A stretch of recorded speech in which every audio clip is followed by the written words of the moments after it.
Fala galera, tudo bem com vocês? Eu sou o Paulo, o PZ, e para quem não me conhece, aqui eu falo sobre fotografia e vídeo. Então se você ainda não é inscrito no canal, aproveita e já se inscreve aí que vai ter muita coisa legal por aqui. No vídeo de hoje, a gente vai falar sobre 10 erros que todo fotógrafo iniciante comete. E antes de mais nada, eu quero te dizer que eu também já cometi a grande maioria, não todos na verdade, acho que todos, esses erros, e a grande maioria dos fotógrafos super famosos também provavelmente já cometeu. Cometer erros faz parte do processo de aprendizagem, não só da fotografia, como de tudo. Mas o quanto antes você identificar que você está cometendo esses erros, mais rápido você vai evoluir na fotografia. Então vamos ao erro número 1, que é não se preparar. Esse é um dos erros mais comuns e um dos mais fáceis de serem eliminados e que vai fazer grande diferença na sua fotografia. Pode até parecer bobagem, mas muitas vezes nós, como fotógrafos iniciantes, saímos de casa sem uma pesquisa e sem um preparo mínimo para ir fotografar. E esse preparo eu divido em duas etapas. A primeira dela é a pesquisa. Que essa pesquisa é uma pesquisa por referências. Uma dica que eu dou é procurar por hashtags semelhantes ao que você vai fotografar no Instagram, por exemplo. Então, se eu vou fotografar moda, eu coloco no Instagram hashtag fashion. O ideal é sempre colocar em inglês, porque vai ter muito mais referências para você. E ali eu pego algumas referências de pose, iluminação, ou até composições e ângulos. E outra dica bacana, ainda no Instagram, é usar a geolocalização. Então, por exemplo, se eu for fotografar alguma coisa em Chicago, eu procuro na localização de Chicago as fotos que foram tiradas lá e eu já conheço vários outros lugares que ainda nem estavam na minha lista ou na minha cabeça para fotografar. Então o Instagram é uma ferramenta muito útil para a gente fazer essa pesquisa de referências antes da gente sair para fotografar. Então a parte 2 é o planejamento em si. Então que horas chegar, quando vai estar mais ou menos movimentado, dependendo do seu objetivo, a que luz a gente vai querer fotografar, no pôr do sol, nascer do sol, na golden hour, na blue hour, meio-dia. E para tudo isso, eu utilizo um aplicativo que é muito bom, que é o Photopills. Esse aplicativo ele é pago, mas ele tem diversas funcionalidades muito bacanas. Como por exemplo, eu posso ver em que direção o sol vai vir em qualquer época do ano, em qualquer lugar do mundo. Então eu consigo planejar as minhas fotos com muito mais antecedência. Por exemplo, se eu no ano que vem, não sei, eu vou tirar algumas fotos na Índia. Eu já posso colocar a localização onde eu quero, exatamente ver que horas o sol nasce, que horas o sol se põe, aqui, onde é que o sol vai estar em cada momento. Isso é muito útil. Ele tem uma outra funcionalidade que é muito legal também, que a gente consegue ver na própria câmera do celular, onde que o sol vai estar em determinadas horas do dia, para qualquer data também. Mas para que você possa usar essa funcionalidade, você já deve estar no local. Isso é bacana para quando você chega às vezes um dia antes no local, né? Tá viajando, passei por aqui, de repente amanhã eu vou vir para cá fotografar. Ele já vai te dar na realidade aumentada qual vai ser a posição do sol em determinadas horas do dia. E o erro número 2 é a gente se afobar demais e não procurar novas composições. Muitas vezes, quando nos deparamos com uma paisagem incrível ou aquele primeiro clique ficou super legal, a gente acaba esquecendo de procurar por outros ângulos e novas composições. E aí acabamos ficando presos a uma única composição. Quando a gente chega em casa, a gente percebe que talvez devesse ter ido ali no canto tirar uma outra foto de algum outro ângulo ou ter tentado uma nova composição. Mas aí já é tarde demais. E o fotógrafo iniciante ele tem essa tendência de fotografar justamente no seu local de chegada. Então ele chega, clica e aí ele fica. Ele não tenta novas composições e novos ângulos. Então minha dica é justamente essa. Tenha paciência e procure por novas composições que eu tenho certeza que você não vai se arrepender. O terceiro erro que eu vejo bastante por aí é fotografar muito aberto. Aí você vai falar, mas Paulo, eu quero capturar tudo que tem aqui em volta. Eu te entendo. Eu também gosto de fotografar com lentes abertas, especialmente paisagem. Para ter ideia, uma das minhas lentes preferidas para esse tipo de fotografia é a minha 14-24, que é bem aberta. Mas é importante se perguntar o que deveria estar na foto e o que não deveria, o que daria para eliminar. E quando fotografamos, a gente quer que as pessoas entendam por que a gente fotografou e que elas prestem atenção em algo específico, seja uma paisagem, seja o rosto da modelo. Mas enfim, o fato é que quando a gente começa a abrir demais a foto, a gente começa a confundir o espectador e ele já não sabe mais do que a foto se trata. O que você queria mostrar naquela imagem? Então lembre-se, se tem alguma coisa que dá para eliminar, elimina. O erro número 4, eu acredito que faça parte do processo, que é tirar fotos sem conteúdo ou sem objetivo nenhum. Como essas minhas fotos aqui de quando eu estava começando.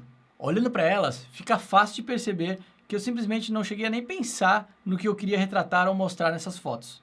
Por outro lado, como eu falei, essas fotos sem sentido ou sem conteúdo, sem objetivo, elas fazem parte do processo de aprendizagem. No início, o importante é praticar e praticar mais um pouco, para entender como a câmera funciona e se comporta nos mais variados ambientes, luzes e cenários. Mas com o tempo, é importante a gente criar a consciência do que a gente está fotografando. Lembre-se, a foto acontece primeiro aqui, depois na câmera. Eu acho que a coisa mais importante nesse processo é não desanimar. No início pode ser meio aquela expectativa realidade, sabe? Mas o importante é celebrar cada novo aprendizado, cada novo degrau que a gente sobe na fotografia. E acredite, a gente sempre está aprendendo alguma coisa nova na fotografia. O erro número 5 é um clássico, que é o overedit. Graças a Deus eu tenho visto cada vez menos isso, mas o overedit é editar demais a sua foto, transformar ela numa coisa meio irreal. Utilizar ferramentas como o Clarity do Lightroom no talo, ou botar a saturação no limite, e até aqueles HDRs absurdos com o celular. Mas, como diria minha avó, gosto é que nem cada um tem o seu.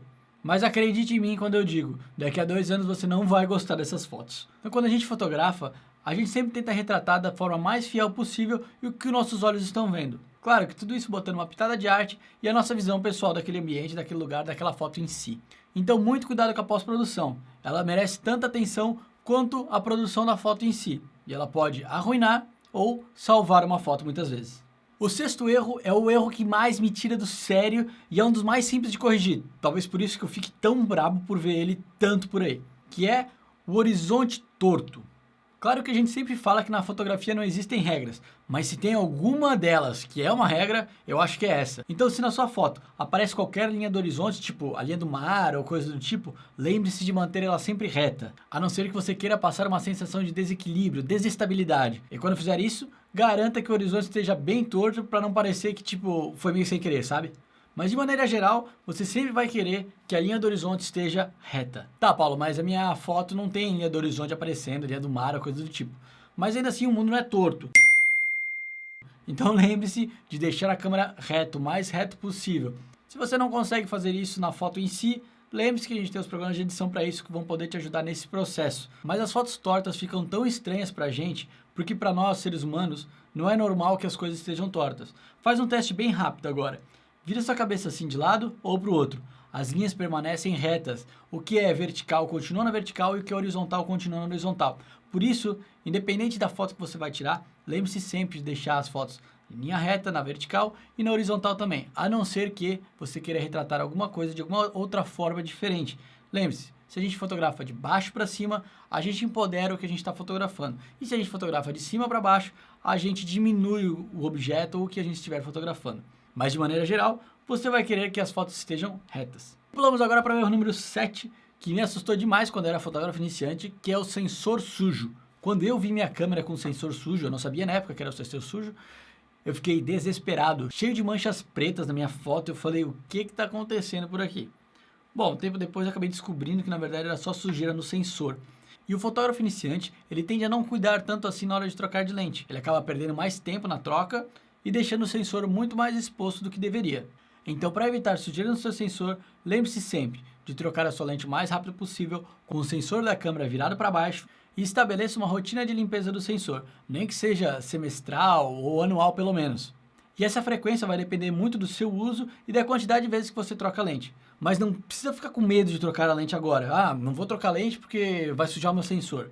Não, limpar o sensor é uma coisa muito fácil, dá para fazer em casa. E se você quiser que eu faça um vídeo ensinando como fazer a limpeza do sensor em casa, escreve aqui embaixo nos comentários para mim. Partindo agora para o erro número 8, que muitos fotógrafos iniciantes cometem, é a falta de paciência. Quando a gente está iniciando a fotografia, a gente tenta fazer o máximo de fotos possíveis. E a gente tira foto da flor, do cachorro, do portão, do jardim, da pomba comendo pão. Absolutamente tudo que aparece na nossa frente a gente faz foto. E acaba desperdiçando as chances de alguma foto ficar realmente boa. E eu digo isso por quê? Porque as fotos boas, elas demandam tempo, elas demandam paciência. Eu sei que eu falei para você para testar novas composições, novas possibilidades, isso é de fato realmente muito importante. Mas a grande maioria das boas fotos requer tempo. Tempo para compor e tempo para principalmente analisar tudo que está dentro da foto. Como cada elemento se comporta e se relaciona com os outros elementos aparecendo dentro daquela foto. O que, novamente, o que sai e o que fica na foto. E ainda mais importante que isso é esperar o momento perfeito. Às vezes 5 ou 10 minutos fazem uma diferença absurda. Talvez daqui a 5 minutos o sol esteja batendo em um lugar específico que cria uma luz maravilhosa na sua foto. Ou então daqui a 10 minutos as pessoas atrás da sua foto vão sair dali. Então vá com calma, tenha paciência. A paciência é uma das maiores virtudes do bom fotógrafo. tome seu tempo para compor, para analisar o ambiente, e eu tenho certeza que suas fotos vão melhorar e muito. O erro número 9, não tem nem muito o que falar dele, que é, na verdade, sair de casa sem a câmera. Aí você vai falar, mas Paulo, eu vou sair para fotografar e vou sair de casa sem a câmera, eu tenho que ser muito tongo para não levar a câmera. Faz tempo que tu não ouviu a palavra tongo, na verdade. Mas a questão é justamente essa. Eu já cansei de contar as vezes que eu saí de casa para fazer qualquer coisa, menos fotografar, e obviamente não levei minha câmera. Mas quando eu cheguei no lugar, ou estava passando por algum outro lugar, eu vi a foto bem na minha frente, que era só clicar, mas eu estava sem a minha câmera. Claro que hoje com celulares é muito mais difícil a gente deixar de capturar alguma imagem por não ter uma câmera pendurada no pescoço. Mas se você quiser elevar o seu nível de fotografia, a gente sabe que faz muita diferença fotografar com a câmera. Então minha dica é, sempre ande com a sua câmera dentro da mochila, dentro da bolsa, dentro do carro, enfim, mantenha a sua câmera por perto. Por fim, o 10º e último erro de fotógrafos iniciantes é não fotografar para luzes altas, ou seja, deixar aquela foto estourar ou superexpor, deixar aquela foto bem branca mesmo, sabe? É importante dizer que o sensor da câmera não entende e não lê as imagens da mesma forma que a gente com os nossos olhos. Os sensores de câmeras como um todo, eles não conseguem capturar aquelas informações todas nas luzes altas e nas luzes baixas, ou seja, nas sombras e nas partes mais claras da foto. Para a câmera, isso é muito difícil fazer em uma foto só. E para isso, a gente conta com a ajuda da pós-produção.